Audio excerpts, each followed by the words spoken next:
መድብልን እንግዲህ ብሩክን ከስንት ፊልሚያ በኋላ በማገኘቱ ደስታውን ለመግለጽ ወደ ቤት እየሄደ በጣም እየቧረቀ ነበር ለቅድስትና ለዳጣ ቤቱ ሲናገር። እንግዲህ ምሳሌ ደግሞ በጣም ተደስታ አባቷ መጣልኝ ብላ ደስ ብሏ ብቅ ስትል እንግዲህ ምንድን ነው እየተፈጠረ ያለው? አባቴ ታይላንድ ነው አላላችሁኝም እንዴ እያለ ስትለው አፉ ላይ ያመለጠውን ቃላት ለመሰብሰብ መድብል እንግዲህ ደስ እንዳለው ብቻ ደስታውን ብሩክ መገኘት ደስታውን ሲቧርቅ ነበር። እንግዲህ ሳያስበው ምሳሌ ፊቱ ላይ መታ ድቅን ብላ አባቴ መጣ እንዴ የሚል ጥያቄ ያቀረበችለት፣ እሱም አዎ ታይላንድ ነው ብላችሁኝ ነበር፣ አባቴ ታግቶ ነው እንዴ እያለች የሚለውን ጥያቄ ያወዛገበው።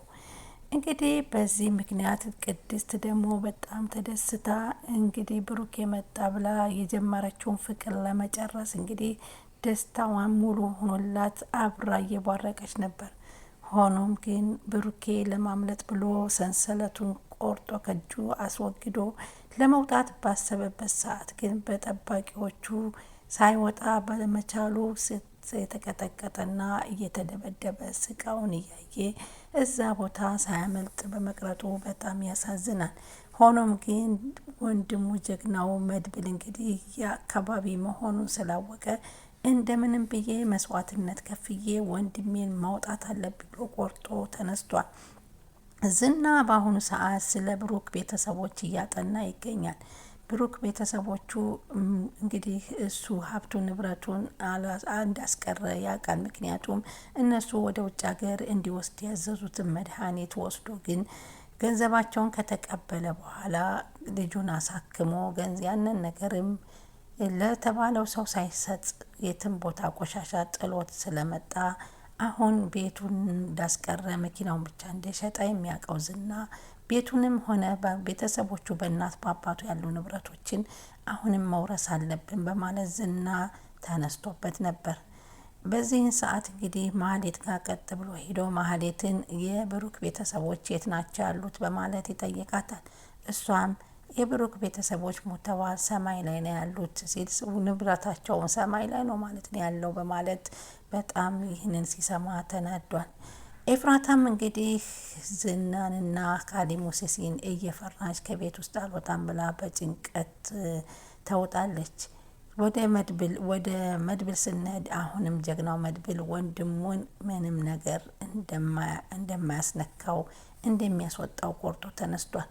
የመድብል እንግዲህ ምንም ሀብትና ንብረት እንደሌለው የሚያውቀው ዝና በእስር ቤት ህይወቱን የጨረሰው አሁን ግን ያለው ንብረት ብሩኬ ነው በማለት ተነስቷል። ዳጣስ ምን ገጠማት? ሞገስስ በሉላ በኩል በጠበቃ የመጣበትን እንዴት ተወጣው? ሰላም የውድ ቻናል ተከታታዮች ሰላማችሁ በያላችሁበት ይብዛሌ። ለቻናል አዲስ ሆናችሁ ሰብስክራይብ፣ ላይክ፣ ሼር እያደረጋችሁ አበረታቱ። ምሳሌ ቀጣይ ፓርት ይዘንላችሁ መጥተናል። እንግዲህ በዚህ ፓርት ላይ መጎስ እንግዲህ ሉላን በጠበቃ እያስወሰደ ያለበት ጫፍ ላይ የደረሰበትና እንዲሁም ብሩኬ ደግሞ ለማምለጥ ብሎ እስር ቤት ገብቶ ሰንሰለቱን ለመበጠስ በሄደበት ሰዓት እንግዲህ ውስጥ ያሉ ሰዎች ይዘውት ሳያመልጥ በመቅረቱ እየተቀጠቀጠ እንደሆነ ነው። ኤፍራታ ደግሞ ከማህሌት ጋር እባክሽ ከዝና ጋር አስታርቂኝ እያለ ስትላት ዝም በይ አንቺ እኮ እዚህ ሀገር ላይ እንዳለሽ አያቅም አንቺ ሌላ ሀገር ውጭ ሀገር ወታለች ብዬ የዋሻውት ውሸት እንዴት ነው አሁን አለች ብዬ አንቺን ማስታርቅሽ? ታዲያ እንደዚህ ብዬ ታስሬ ያለ ስራ መሆኜ እንዴት ነው የምቀጥለው? በምን አይነት ሁኔታ እባክሽ እያለች ዝና ጋራ እንድታስታርቃት ብትለምናትም በፍጹም እኔ አላደርገውም እያለ ነው። ዝና ደግሞ ኤፍራታን ስላላቀረበችለት ማህሌትን ለማስወገድ እቅድ ይዟል። በዚህን ጊዜ አሁን ደግሞ ዳጣ መርዞ አፈቀርኩሽ፣ ወደድኩሽ፣ ቼክ ላድርግሽ እያለ ሲላት ሄዳ ለቅድስት እንግዲህ ቅድስትዬ መርዞ እኮ እኔን እንደዚህ ብሎ ጠየቀኝ ብላ ስትነግራት፣ እንዴ መርዞ ደግሞ ሁሉንም ሴት ያየውን ነው እንደሚያፈቅረው እኔንም እኮ ጠይቆኝ ነበር ስትለው፣ ኧረ እባክሽ አለቻት። እውነት ስትላት ሄጄ ጭንቅላቱን ነው የምለው በማለት አንቺ ለመጀመሪያ ፍርሃት እየፈራሽ መንገዱን የምትሄጂ ምን ሰው ትመቻለሽ? ምክንያቱም ከጀርባሽ ካሁን ዝና መጣ እያልሽ እኮ በፍርሃት አለሽ ብላ ነበር ያለቻት። በዚህን ጊዜ መድብል ደግሞ ደስታውን ለመግለጽ ብሩኬ ተገኘ ብሎ ሲገባ ሲቧርቅ እንግዲህ ምሳሌ ደግሞ አባትሽ ታይላንድ ነው እያላችሁ ነበር፣ አባቴ ታግቶ ነው እንዴ በሚል ጥርጣሬ ጭንቀት ውስጥ ተገብታ ስታፈጥባቸው፣ አይ አባትሽ ታይላንድ ከሄደ በኋላ ደውሎ ማያውቅም ነበር፣ አሁን ግን ስለደወለ ስለተገኘ ነው ደስታችንን የምንገልጸው ሲል ነበረ የተናገረው።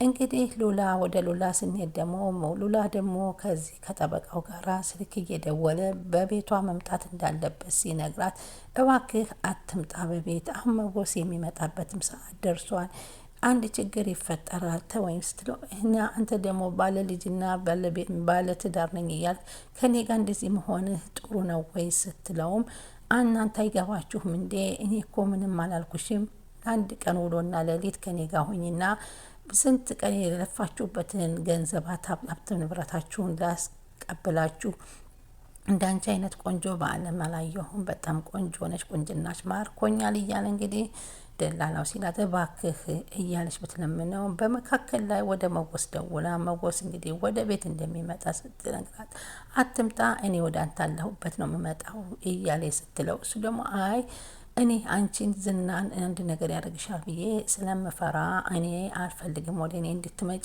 እዛው ጠብቄ ሎላዬ እኔ እመጣልሻለሁ ያላት ነበር። በዛ መካከል ላይ እንግዲህ ከች ብሎ መጎስ ሊደርስብህ ነው ሊመጣ ነው፣ እሱ ከመጣ ደግሞ ችግር ሊፈጠርብህ ስለሆነ እባክህ ችግር እንዳትፈጥርብኝ እያለች እየለመነችውም ነበረ። እሱ ደግሞ እንግዲህ ጠበቃው የመጣ ይምጣ እያለ እኔ ባለ ሕግ ጠበቃ ነኝ፣ በሚመጣው መንገድ እኔ ራሴን አሸሻለሁኝ እያለ እየተከራከራት እያለ መጎሲ ሲደርስባት ስልኳን እንግዲህ ወደ ኋላዋ ለመሸሽ ብትሞክርም፣ ረረረ እንዴት ነው ደግሞ ዛሬስ ማንን ነው ጀግና ወጥቶሻል የምታስፈራሪው እያለ ሲገባባት እንዲሁ በጣም ነበር ብላ እየደነገጠችው።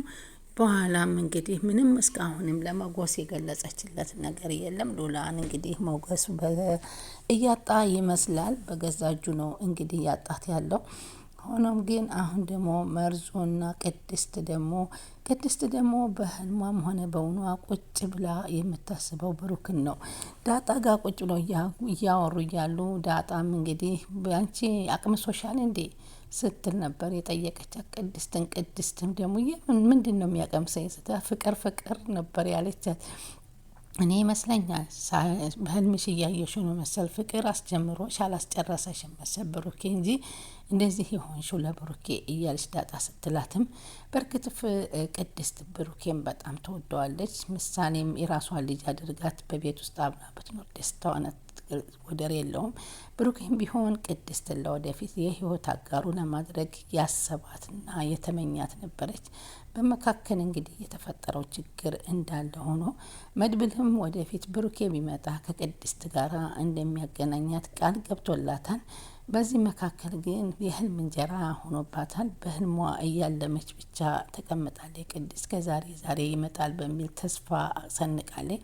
ብሩኬ ግን በድብደባውና በድኑ እየጠናበት እዛው ቦታ ላይ እንዳለ ነው። መድብልም እንግዲህ እንደምናየው በፍጹም ወንድሜን ሳላገኝ አርፌ ያልተኛም፣ ሞትም በሞትም ችግር የለም እያለ ይገኛል። በዚህ ሰዓት እንግዲህ አሁን ደግሞ መርዞ ደግሞ በዳጣና በቅድስት መካከል ገብቶ እያናወጠ ይገኛል። እንግዲህ ሁለቱም ደግሞ መነጋገራቸው መልካም ነው ብለን ነው የምናየው። ሁለቱም ጠይቀኛል ካለ እሱን አዋርደው እንግዲህ የተሻለውን የሚፈጥሩበት ነገር የሚፈጠር ይመስለኛል እኔ ሳስበው። አሁን ቅድስት በጣም ደስተኛ ናት። ይመጣል ከዛሬ ትላለች። ምሳሌ ግን አሁን ትልቅ ችግር ውስጥ ገብታለች። አባቷ ችግር ውስጥ እንዳለ በውስጧ እየሰማችና እያሰበች ትገኛለች። እንግዲህ ዝና ደግሞ መሀሌትና ኤፍራታን እንግዲህ ኤፍራታንም አንቺ ነግሬሻለሁኝ አርፈሽ ተቀመጪ፣ እኔ አላስታርቅሽም፣ እኔ እንዴት ነው ማስታርቅሽ? አንቺ ጋር አስታረቁሽ። ዝና ቢያስታርቁሽም ባያስታርቁሽም አንቺን ከማስወገድ ወደኋላ እንደማይል ልንገርሽ። ቢያስታርቅሽም ጥቅም የለውም። ግን እኔ እንደውም ሄዳለች ውጭ ሀገር ብዬልሻለሁ። ስታት እንዲሁ ታዲያ እስከ መቼ እዚህ ታፍኜ እኖራለሁኝ? እኔ መንቀሳቀስ የምፈልግ ሰው ነኝ፣ ኧረ እባክሽ ተይኝማ እያለች ብትለምናትም ምንም እሷም ለማስታረቅ ፈቃደኛ አላለችም። እንግዲህ ሰብስክራይብ እያደረጋችሁ ቻናሉን አብረን እንቀጥል።